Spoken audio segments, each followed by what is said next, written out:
إن الحمد لله نحمده ونستعينه ونستغفره ونؤمن به ونتوكل عليه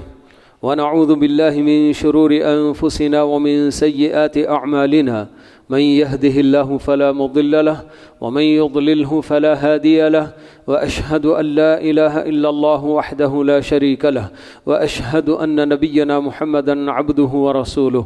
أما بعد فإن خير الحديث كتاب الله وخير الهدي هدي محمد صلى الله عليه وسلم وشر الأمور محدثاتها وكل محدثة بدعة وكل بدعة ضلالة وكل ضلالة في النار فأعوذ بالله من الشيطان الرجيم يا أيها الذين آمنوا اتقوا الله حق تقاته ولا تموتن إلا وأنتم مسلمون يا أيها الناس اتقوا ربكم الذي خلقكم من نفس واحدة وخلق منها زوجها وبث منهما رجالا كثيرا ونساء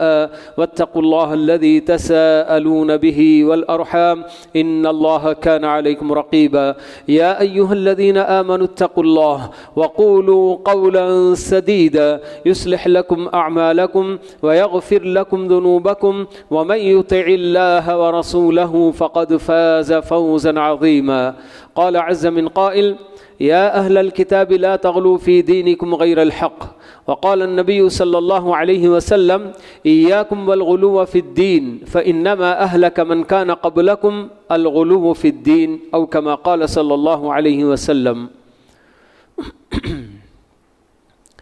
بزرگان محترم، عزیز نوجوان دوستو، بھائیوں، قابل احترام اسلامی ماں اور بہنوں، ہمارا اپنا دین اسلام ہر چیز میں درمیانی راہ اختیار کرنے کی دعوت دیتا ہے ہم کو. کسی چیز میں نہ آدمی کو حد سے تجاوز کرنا ہے اور نہ ہی جو حد اس کے لیے مقرر کی گئی اس سے کمی کرنا ہے. درمیانی راہ اختیار کرنا یہ ہمارے اپنے دین کی خصوصیت ہے. اسی وجہ سے ہم دیکھیں گے کہ ہمیں ایسی باتیں بھی ملتی ہیں کہ اللہ رب العالمین کے خوف میں، یعنی کہ آدمی جب اللہ تعالیٰ سے ڈرتا ہے تو یہ بہت اچھی بات ہے، مگر یہاں بھی ہم کو یہ بات بتائی جاتی ہے کہ خوف اتنا تاریک نہیں کر لینا ہے آدمی کو اپنے اوپر کہ اللہ تعالیٰ کی رحمت سے ہی وہ مایوس ہو جائے. اللہ تعالیٰ اپنے نیک بندوں کی جو صفات بیان کرتے ہیں قرآن مجید میں، انبیاء علیہم الصلاۃ والسلام، سورۃ الانبیاء جس میں اللہ تعالیٰ نے کئی انبیاء کا ذکر کرنے کے بعد ان کے بارے میں بتاتے ہیں اللہ تعالیٰ کہ وَكَانُوا يَدْعُونَنَا رَغَبًا وَرَهَبًا، کہ یہ انبیاء ہمیں پکارا کرتے تھے، ہم سے امید لگا کر بھی اور ہم سے ڈرتے ہوئے بھی. ویسے ہی اللہ تعالیٰ سورہ الف لام میم سجدہ کے اندر بھی اللہ تعالیٰ اپنے نیک بندوں کی جو صفات بیان کرتے ہیں تو یہی فرماتے ہیں کہ تتجافى جنوبهم عن المضاجع يدعون ربهم خوفا وطمعا، کہ ان کے اپنے پہلو ان کا بستر چھوڑ کر اٹھ جاتے ہیں اللہ تعالیٰ کو پکارنے کے لیے خوفا و طمعا. ایک طرف سے ان کو خوف بھی رہتا ہے اور دوسری طرف سے ان کو اللہ تعالیٰ کی رحمت کی امید بھی ہوتی ہے. خوف کے پہلو کو آدمی اگر اتنا غالب کر لے، اس میں اس قدر بالکل ایکسٹریم چلا جائے تو چھوٹی چھوٹی بات پر بھی وہ بس ڈرتا رہے گا اور کہے گا کہ اللہ تعالیٰ مجھے معافی نہیں کرے گا، اور ہوتے ہوتے نتیجہ یہ ہوگا کہ اللہ تعالیٰ کی رحمت سے وہ مایوس ہو جائے گا. اسی لیے جب بھی خوف کا پہلو غالب آتا ہے تو وہاں ہم کو جو نا اللہ تعالیٰ کی رحمت کی امید بھی کرنا ہے. اور دوسری طرف الٹا بھی ہم دیکھتے ہیں بہت سارے لوگوں کو کہ اللہ تعالیٰ کی رحمت پر اتنا ان کو بھروسہ ہوتا ہے کہ ہر بڑے سے بڑے گناہ کرنے کے لیے بھی بالکل جو نا کیا کوئی فکر ہی نہیں کرتے ہیں کہ آرام سے کرنا، اور کہتے ہیں کہ بھئی اللہ بڑا غفور الرحیم ہے، ہم جو نا کہ معاف اللہ کر دے گا. نہیں، یہ دونوں ہی چیزوں میں بالکل بیلنس، ہر چیز میں ہمارا اپنا دین ہم سے یہی چاہتا ہے کہ ہر معاملے میں آپ بالکل درمیانی راہ اختیار کر کے اپنی زندگی گزاریں. مشہور واقعہ آپ لوگوں نے بارہا یہ حدیث سنی ہوگی کہ 3 صحابہ اللہ کے نبی صلی اللہ علیہ وسلم کی جو ازواج مطہرات مسجد سے لگ کر ان کے اپنے حجرے تھے، کمرے تھے، وہاں پر پہنچتے ہیں یہ معلوم کرنے کے لیے کہ اللہ کے نبی صلی اللہ علیہ وسلم کی عبادت کا کیا حال ہے، آپ کیسی زندگی گزارتے ہیں۔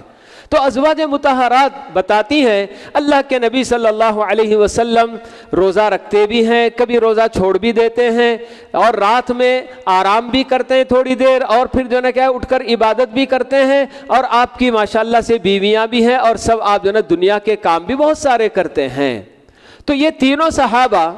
اللہ کے نبی صلی اللہ علیہ وسلم کی حد تک وہ کہتے ہیں کہ آپ کے تو اللہ تعالیٰ نے سارے اگلے پچھلے گناہ معاف کر دیا، آپ اگر تھوڑا سا عبادت کر لیا، تھوڑا آرام کر لیا تو آپ کے لیے ٹھیک ہے، لیکن ہم ایسے نہیں ہیں، ہم کو تو پوری زندگی عبادت میں گزارنی ہے۔ تو اسی لیے تین صحابہ نے الگ الگ فیصلے کیے۔ ایک صحابی نے کہا کہ میں رات بھر کبھی سوؤں گا ہی نہیں، پوری رات تہجد میں گزار دوں گا، کبھی نہیں سوؤں گا۔ اور ایک صحابی نے کہا کہ میں پوری زندگی میں ہمیشہ روزہ ہی رکھوں، روزانہ روزہ رکھوں گا، کبھی روزہ چھوڑوں گا ہی نہیں۔ اور ایک نے کہا کہ میں کبھی عورتوں سے نکاح ہی نہیں کروں گا،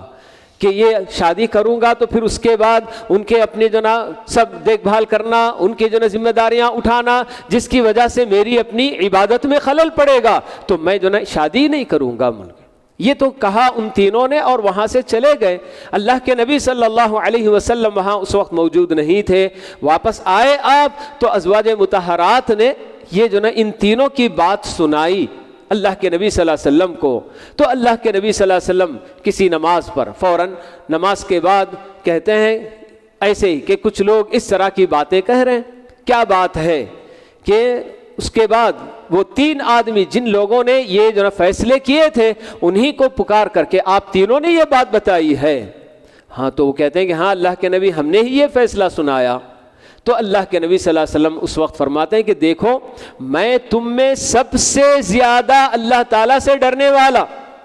جی، مگر اس کے باوجود میرا اپنا معاملہ دیکھو کہ میں دین اور دنیا دونوں کے درمیان بیلنس برقرار رکھ کر زندگی گزارتا ہوں، کہ میں رات میں تہجد کے لیے اٹھتا بھی ہوں تو کچھ دیر آرام بھی کرتا ہوں، اور اسی طرح سے روزے بھی میں کثرت سے رکھتا ہوں مگر کبھی کبھی روزہ چھوڑ بھی دیتا ہوں، اور اسی طرح سے میری اپنی بیویاں ہیں ان کے اپنے حقوق بھی میں ادا کرتا ہوں۔ اس وقت آپ نے یہ بات بتائی کہ من رغب عن سنتی فلیس منی، کہہ کر میرا اپنا جو طریقہ ہے، میرا اپنا بتایا ہوا زندگی گزارنے کا طریقہ، اس سے اگر کوئی اعراض کرے گا، روگردانی کرے گا، اس سے ہٹے گا تو پھر وہ ہم میں سے نہیں ہے۔ اسی لیے بار بار ہم لوگ جو خطبہ، جمعے کا خطبہ ہو، عید کا خطبہ ہو، اور بھی کہیں بھی، جی بار بار یہ جو بات آتی ہے خیر الہدی ہدی محمد صلی اللہ علیہ وسلم، کہہ کر کہ سب سے بہترین طریقہ زندگی کے ہر شعبے کے لیے، آپ کی اپنی انفرادی زندگی ہو، اجتماعی زندگی ہو، ازدواجی زندگی ہو، یا پھر اقتصادی زندگی، کوئی بھی زندگی کا آپ پہلو لے لیجئے، اکیلے رہنا ہو تو کیسے رہنا ہے، لوگوں کے ساتھ مل کر رہنا ہو تو کیسے رہنا ہے، بیوی بچوں کے ساتھ رہنا ہو تو کیسے رہنا ہے، تجارتی آپ کی زندگی ہے تو اس میں آپ کو کیسے رہنا ہے، کسی چیز میں اللہ کے نبی صلی اللہ علیہ وسلم نے اپنا طریقہ چھوڑا کے بغیر بتائے نہیں چھوڑا ہے۔ ہر چیز میں، زندگی کا ہر شعبہ، تو اس کے اندر ہمیں آپ نے ضرور جو نا راستہ بتایا ہے۔ جبھی تو اللہ تعالی ہمیں بتاتے ہیں کہ لقد کان لکم فی رسول اللہ اسوۃ حسنہ، بلکہ کہ اے انسانوں، اے مسلمانوں، تمہارے لیے اللہ کے نبی صلی اللہ علیہ وسلم کی زندگی میں بہترین نمونہ ہے۔ لیکن اللہ تعالیٰ نے یہاں بھی کسی میدان کو خاص نہیں کیا، عبادات میں آپ کے لیے نمونہ ہے، معاملات میں نمونہ نہیں، ایسے نہیں کہا، اخلاق میں نہیں، ایسے نہیں کہا، ازدواجی زندگی میں نہیں، کچھ نہیں، پوری زندگی ایک انسان کی کیا کیا زندگی ہو سکتی ہے، زندگی میں وہ کیا کچھ کر سکتا ہے، زندگی کے ہر شعبے میں اللہ کے نبی صلی اللہ علیہ وسلم ہمارے لیے نمونہ ہے۔ آپ کے نقش قدم پر ہم کو چلنا ضروری ہے۔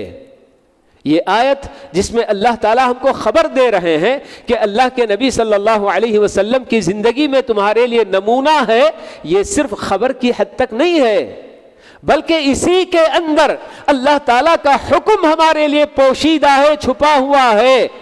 کہ اے لوگوں جب میں تمہیں بتا رہا ہوں کہ اللہ کے رسول صلی اللہ علیہ وسلم کی زندگی میں تمہارے لیے نمونہ ہے، تو اس کا مطلب یہ کہ تمہیں اس کو اپنانا ہوگا،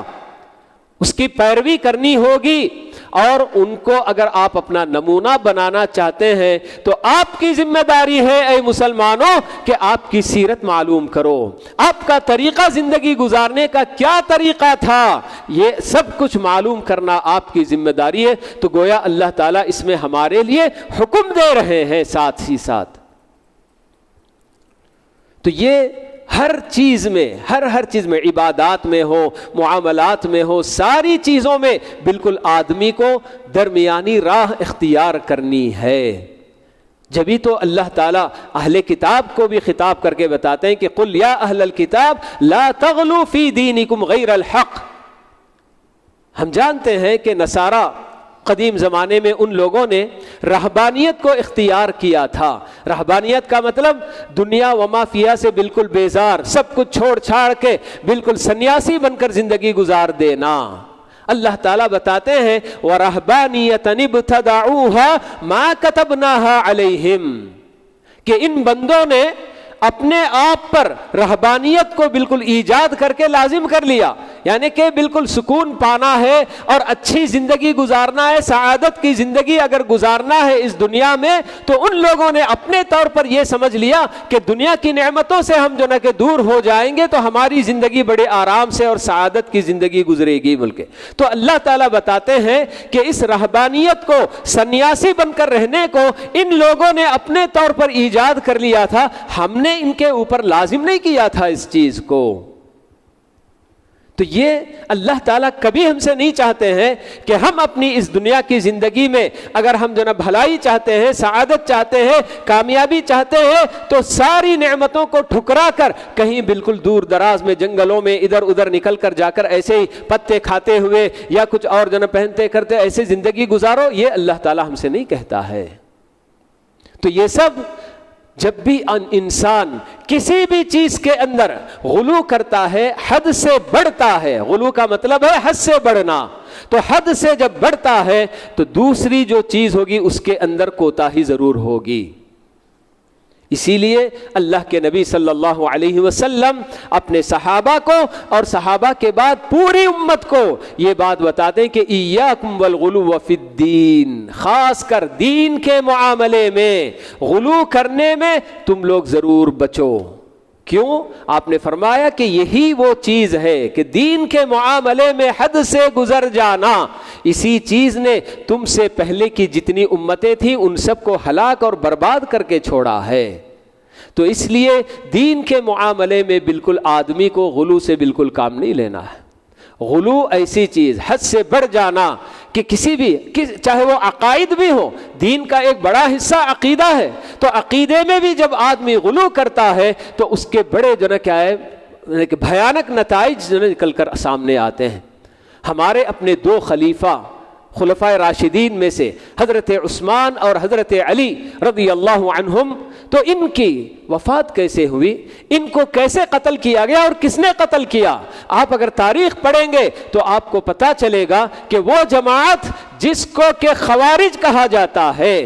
ایسی جماعت جو کہ بالکل دین کے جو کہ اصول سے نکل کر اپنے لیے انہوں نے الگ سے اصول بنا لیے، اگرچہ کہ وہ قرآن بھی پڑھتے تھے مگر اس کے باوجود بھی جیسے قرآن کو پڑھ کر سمجھنا ویسے نہیں سمجھتے تھے، اپنے طور پر جو بھی آیتیں ان سب کا معنی مطلب نکالا کرتے تھے، اور کوئی بھی غلطی ہو جاتی، ایک مسلمان سے اگر وہ جو نے کہ بڑا گناہ کر لیا تو کہتے ہیں کہ بس یہ کافر ہو گیا، اس کا خون حلال ہے۔ تو اسی طرح سے حضرت عثمان پر ان لوگوں نے بہت سارے الزامات لگائے کہ حضرت عثمان نے ایسا کیا، یہ کیا، وہ کیا، جس کی وجہ سے اب یہ جو نے کہ ان کا خون حلال ہے، چلو ان کو قتل کیا جا سکتا ہے۔ حضرت علی رضی اللہ تعالی عنہ پر بھی ایسے ہی سب ان لوگوں نے الزامات لگائے، اور ویسے اسی بنیاد پر بے بنیاد الزامات کی وجہ سے ان کو قتل کر دیا۔ تو یہ غلو کا نتیجہ ہوتا ہے کہ آدمی کسی ایک معاملے میں بھی اگر غلو سے کام لے گا تو پھر ایسی صورت میں بہت زیادہ اس کے جو کیا ہے برے اثرات۔ آج ہمارے اپنے پاس ایک طرف غلو کا یہ جو پہلو سامنے آ رہا ہے کہ دنیا کے معاملے میں اس قدر لوگ آگے بڑھ رہے ہیں، مسلمان خاص کر، کہ جس کی وجہ سے دین، میں نے بتایا نا ابھی آپ کو کہ ایک پہلو میں اگر آدمی حد سے بڑھے گا تو دوسرا پہلو اس کا بالکل جو نا ناکام ہو کر رہ جائے گا، اس میں کمی آئے گی، کوتاہی آئے گی۔ تو آج دنیا کمانے کے لیے، دنیا وما فیہا کی، ان دنیا کی نعمتوں کے پیچھے آدمی اتنا پورا اپنا وقت صرف کرتا ہے، اپنی محنت لگا رہا ہے، سب کچھ کر رہا ہے، کہ جس کی وجہ سے اگر اس کا دین اس پر عمل ہی نہیں ہو رہا ہے، حتیٰ کہ فرائض بھی اگر اس کے چھوٹ رہے ہیں تو اس کو اس کی پرواہ نہیں ہوتی ہے کہ چلو یہ تو بس اللہ معاف کرنے والا ہے۔ یہی بات کہ بالکل اللہ تعالیٰ سے جیسے ڈرنا ہے وہ ڈر دلوں میں ہمارے ہے نہیں، اور ایک طرف سے ہم نے بس اللہ تعالیٰ کی رحمت پر بالکل بھروسہ کر لیا، اور اللہ تعالیٰ کے جو فرائض ہیں، نمازیں ہو، روزہ ہو، کوئی بھی چیز، حتیٰ کہ زکوٰۃ، ہر چیز میں کوتاہی کرتا چلا جا رہا بندہ۔ کتنے ایسے مسلمان جنہوں نے یہ تصور کر لیا کہ جمعہ کے ایک دن نماز پڑھ لیے تو بس کافی ہے، باقی کے پورے ہفتے کے باقی کے دنوں میں کبھی مسجد کا راستہ بھی ان کو نظر نہیں آتا۔ یہ غلو ہے کہ دنیا داری میں، دنیا حاصل کرنے اور دنیا کمانے کے سلسلے میں اس قدر حد سے تجاوز کر رہے ہیں کہ جس کی وجہ سے وہ دین سے بالکل بھی غافل ہو رہے ہیں۔ تو یہ بالکل بھی جو ہے کہ مناسب بات نہیں ہے۔ اسی طرح پیارے نبی علیہ الصلوۃ والسلام کے زمانے میں کچھ صحابہ ایسے ہی بالکل دین پر عمل کرنے کے معاملے میں ذرا زیادہ ہی جو نا آگے بڑھ رہے تھے۔ ایک تو ہیں عبداللہ بن عمرو بن العاص رضی اللہ تعالی عنہ، وہ بھی بالکل اسی طرح سے اتنے نوجوان کہ اللہ کے نبی صلی اللہ علیہ وسلم سے آ کر درخواست کرتے ہیں، اللہ کے نبی مجھے روزہ رکھنے کی بڑی خواہش ہے، میرے اندر قوت بھی ہے، آپ مجھے اجازت دیجئے کہ میں روزانہ روزہ رکھتا ہوں۔ اللہ کے نبی صلی اللہ علیہ وسلم نے بتایا کہ نہیں، اگر تم واقعی روزہ کثرت سے رکھنا چاہتے ہو تو پھر تم کو داؤد علیہ السلام کا طریقہ روزہ رکھنے کا اختیار کرنا ہوگا۔ پوچھا انہوں نے کہ اللہ کے نبی داؤد علیہ السلام کا کیا طریقہ تھا روزہ رکھنے کا؟ تو بتایا کہ انہوں نے پوری زندگی ایک دن روزہ رکھنا، ایک دن چھوڑنا، ایسے ہی انہوں نے گزاری زندگی۔ تو یہ داؤد علیہ السلام کا روزہ تھا، تو اس پر اللہ کے نبی صلی اللہ علیہ وسلم نے ان کو اجازت دی کہ ہاں آپ اگر کثرت سے روزہ رکھنا چاہتے ہیں تو بس یہ آپ عمل کر سکتے ہیں، ورنہ روزانہ روزہ رکھتے ہی رہنا اس کی اجازت نہیں ہوگی۔ اور اسی طرح سے وہ قرآن پڑھنے میں بھی بہت زیادہ ان کو شغف تھا، بہت خواہش تھی، بولنے لگے اللہ کے نبی اجازت دیجئے کہ میں کثرت سے جو نا قرآن پڑھتا ہوں، روزانہ قرآن ختم کرنے کی میں کوشش کرتا ہوں، جتنا ہو سکے اتنا ہو۔ اللہ کے نبی نے بتایا کہ نہیں، ایسے بھی نہیں کر سکتے ہیں آپ، 7 دن بلکہ ہوتے ہوتے آخر 3 دن سے بڑھ کر اس سے کم مدت میں قرآن نہیں ختم کرنا۔ آپ نے بتایا کہ پڑھنا ہے تو چلو پڑھتے رہو، 3 دن میں آپ قرآن ختم کرنا ہے کرو۔ تو ایسے کچھ صحابہ بالکل یہی تھے کہ جیسے ایک اور واقعہ بہت ہی ہم سب کے لیے اس کے اندر بہت ساری عبرتیں، کہ جب مہاجر صحابہ دور دور سے ہجرت کر کے، بالکل خاص کر مکے کے ہوں یا دیگر اور مقامات سے ہجرت کر کے جب مدینہ آ رہے تھے، تو اس وقت جو بھی ہجرت کر کے آتے اپنے ساتھ سارا ساز و سامان اور پونجی مال گیل لے کر کچھ بھی نہیں آتے تھے، بس خالی ہاتھ اللہ رب العالمین کے راستے میں نکل کر آ جاتے تھے۔ تو ویسے ہی مہاجرین کی ایک بڑی تعداد جب مدینہ پہنچ گئی اور وہاں انصار صحابہ جو کہ ہر طرح کی قربانی کے لیے تیار تھے، تو اللہ کے نبی صلی اللہ علیہ وسلم نے مہاجر اور انصار میں سے ایک انصار کے ساتھ ایک مہاجر کو لگا کر ان کا رشتہ بھائی کا بنا دیا تھا کہ یہ آپ کے بھائی ہوں گے۔ اس قدر یہ جو نا رشتہ مضبوط رشتہ ہوتا تھا کہ اس پر ہی وہ لوگ وراثت بھی تقسیم کرنے کے لیے تیار رہتے تھے۔ لیکن جب اللہ تعالیٰ نے یہ آیت اتار دی کہ وَأُولُو الْأَرْحَامِ بَعْضُهُمْ أَوْلَىٰ بِبَعْضٍ، کہ وراثت صرف رشتہ داری کی بنیاد پر ہی تقسیم ہو سکتی ہے، اس طرح کی رشتے قائم کرنے پر نہیں ہوگی، تو پھر وہ منسوخ ہو گیا۔ لیکن یہ ایسا معاملہ تھا کہ جس کو مؤاخات کا عمل کہا جاتا ہے، کہ بھائی بنانے کا۔ تو اللہ کے نبی صلی اللہ علیہ وسلم نے حضرت سلمان فارسی رضی اللہ تعالی عنہ، جو کہ فارس کے رہنے والے اصبہان کے تھے، مگر ان کو ہمیشہ حق کی تلاش تھی، وہاں رہتے ہوئے بھی برابر وہ حق کے متلاشی تھے۔ تو پھر جب ان کو خبر ملی کہ مکے میں نبی وارد ہوئے ہیں اور انہوں نے جو ہے اسلام کی پیشکش کی ہے، تو وہ سلمان ڈھونڈتے ڈھونڈتے یہاں آ گئے اور اللہ کے نبی صلی اللہ علیہ وسلم پر ایمان لے آئے تھے۔ تو سلمان فارسی بھی جب ہجرت کر کے مدینہ آ گئے تو اس وقت اللہ کے نبی صلی اللہ علیہ وسلم نے سلمان کا رشتہ ابو الدرداء رضی اللہ تعالی عنہ کے ساتھ جوڑ دیا کہ سلمان آپ کے بھائی ہوں گے۔ جب بھائی بنا دیے گئے تو اس کے بعد ان کا آنا جانا ان کے گھر ہوتا رہا۔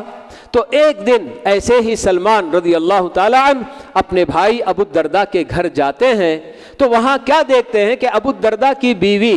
بالکل جو ہے کہ بری حالت میں، یعنی کہ بری حالت کا مطلب یعنی کپڑے وپڑے بالکل ایسے نہیں کہ جیسے کوئی شادی شدہ عورت جس کا شوہر ہوتا ہے تو ایسے جو ہے کپڑے پہنے، ایسی نہیں نظر آ رہی تھی۔ اسی لیے اہل علم نے یہ بات بتا دی ہے پہلے ہی کہ لوگوں کے ذہنوں میں کہیں اعتراض نہ ہو کہ یہ اس وقت کی باتیں ہیں جب کہ ابھی اللہ تعالیٰ نے پردے کا حکم نہیں اتارا تھا، تو یہ اس وقت کی بات ہے۔ تو ایسے میں ابو الدرداء کی بیوی ام الدرداء جس حالت میں ان کو نظر آتی ہیں تو سلمان ان سے پوچھ لیتے ہیں کہ بھئی کیا بات ہے، کیوں آپ اس طرح کی جو ہے کیا ہے ہیئت میں ہیں؟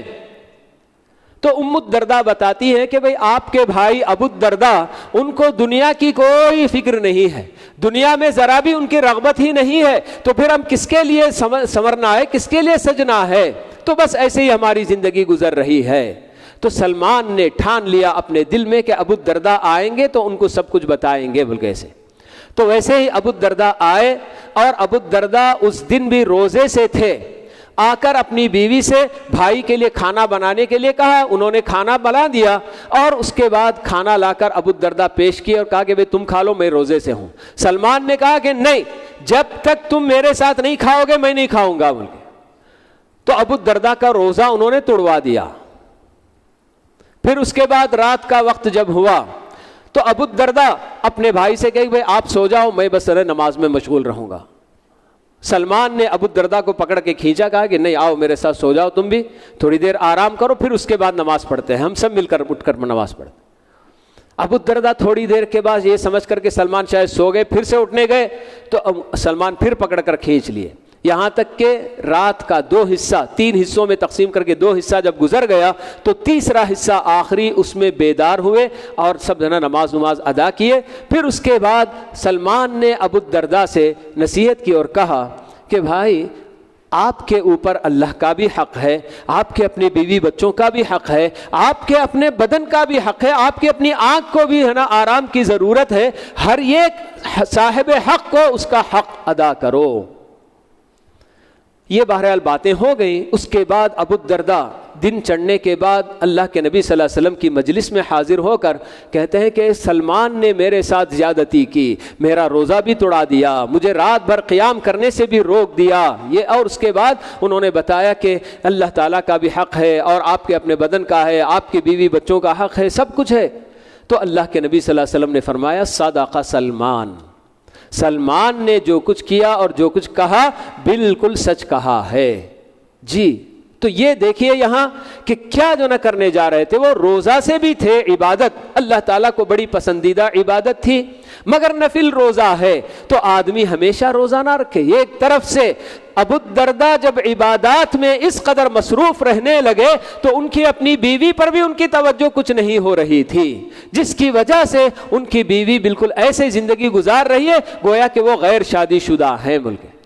تو میں نے جیسے کہ آپ کو بات بتائی کہ کسی بھی ایک چیز میں آدمی اگر غلو کرنے لگے گا، حد سے تجاوز کرے گا تو دوسری چیز پر اس کا اثر مرتب ہونا لازم ہے۔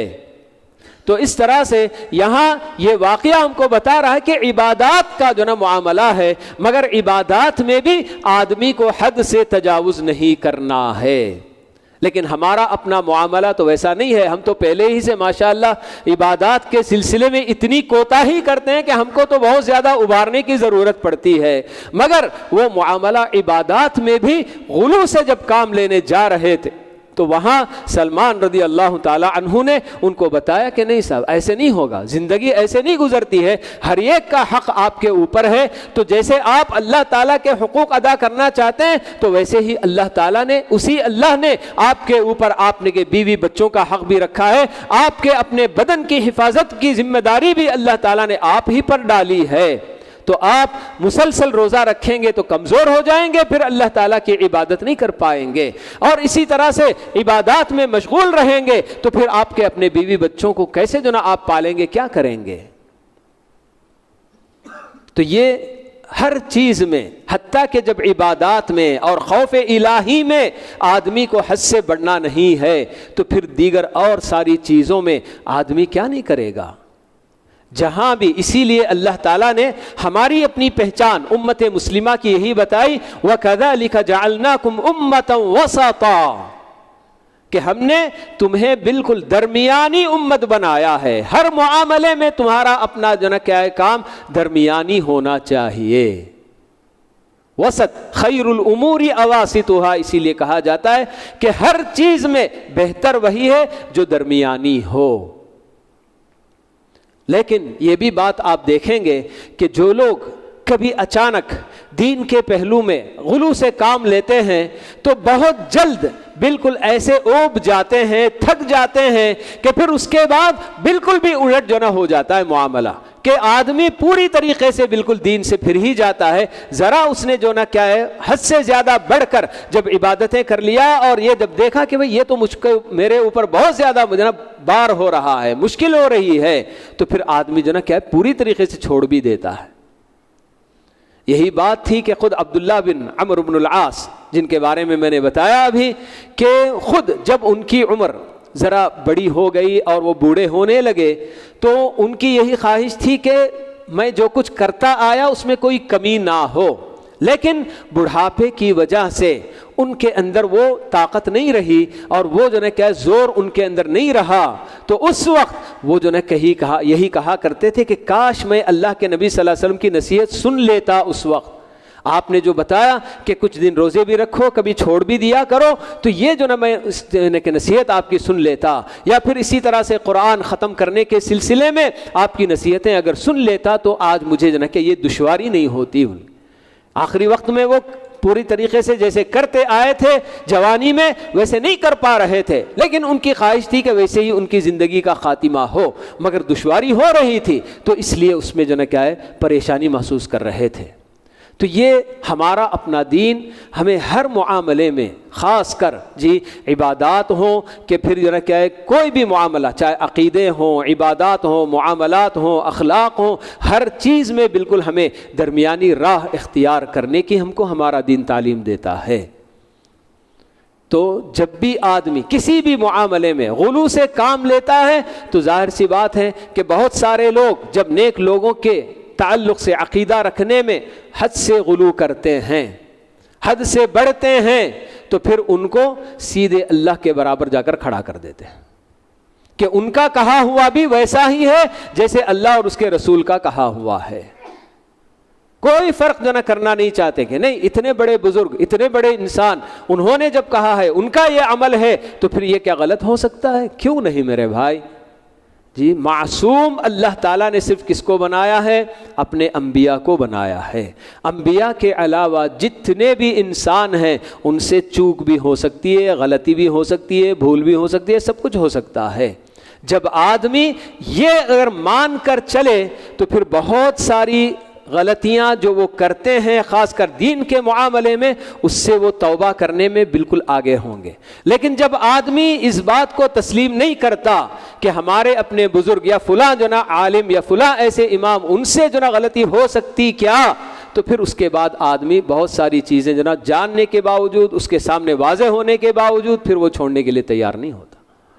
تو یہی جو ہے کیا ہے غلو ہوتا ہے کہ غلو کے نتائج بالکل یعنی حد سے بڑھنے کے نتائج کبھی بھی اچھے نہیں ہوتے۔ آج بھی دنیا میں بہت زیادہ جی خاص کر مسلمانوں کے خلاف جو بھی پروپیگنڈا ہوتا ہے تو اس کے اندر یہی پہلو کو بالکل نمایاں کر کے ہائی لائٹ کر کے دکھایا جاتا ہے کہ مسلمان ایسے متشدد ہوتے ہیں، ان کے اندر تشدد کا پہلو ہے کہ جسے دیکھو مارو توڑو اور جو ہے کہ قتل کرو، یہی ان کا اپنا کام ہے۔ کیوں؟ اس لیے کہ کچھ لوگوں نے ایسا کام کر کے دکھایا۔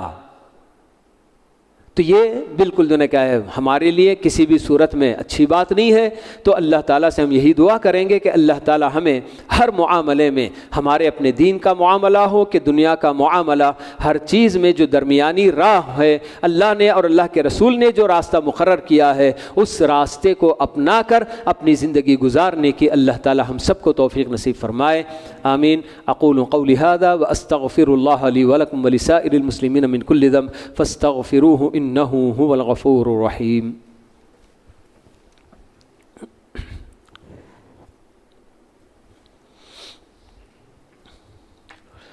الحمد لله كفى وسلام على عباده الذين اصطفى أما بعد اللهم صل على محمد وعلى آل محمد كما صليت على إبراهيم وعلى آل إبراهيم إنك حميد مجيد اللهم بارك على محمد وعلى آل محمد كما باركت على إبراهيم وعلى آل إبراهيم إنك حميد مجيد وارض اللهم عن الخلفاء الراشدين الأئمة المهديين أبي بكر وعمر وعثمان وعلي وعن سائر أصحاب نبيك أجمعين والتابعين لهم بإحسان إلى يوم الدين وعنا معهم بمنك وكرمك وإحسانك يا أكرم الأكرمين ربنا آتنا في الدنيا حسنة وفي الآخرة حسنة وقنا عذاب النار ربنا ظلمنا أنفسنا وإن لم تغفر لنا وترحمنا لنكونن من الخاسرين ربنا اغفر لنا ولإخواننا الذين سبقونا بالإيمان ولا تجعل في قلوبنا غلا للذين آمنوا ربنا إنك رؤوف رحيم ربنا لا تزغ قلوبنا بعد إذ هديتنا وهب لنا من لدنك رحمة إنك أنت الوهاب